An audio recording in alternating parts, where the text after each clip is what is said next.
ತುಮಕೂರಿನ ಶ್ರೀ ವಿಶ್ವರಾಧ್ಯರ ಪಾವನ ಚರಿತೆಯನು ಭಕ್ತಿಲೆ ಹಾಡುವೆನು ನಾನು, ಕೇಳಿರಿ ಗುರುವಿನ ಚರಿತೆಯನು.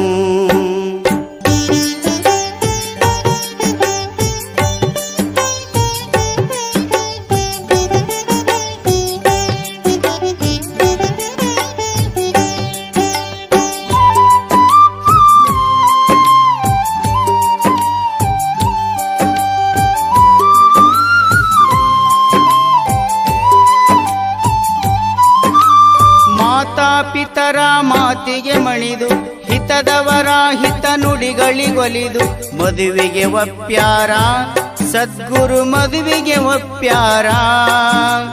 ಜೋಗೂರಿನ ಹಿರೇಮಠದ ಅಧಿಪತಿ ಸಿದ್ಧ ಬಸವ ಮಾಸಾಧ್ವಿಯ ಪುತ್ರಿ ಬಸವಾಂಬೆಗೊಲಿದಾರ, ಅವಳೇ ಸತಿಯೇ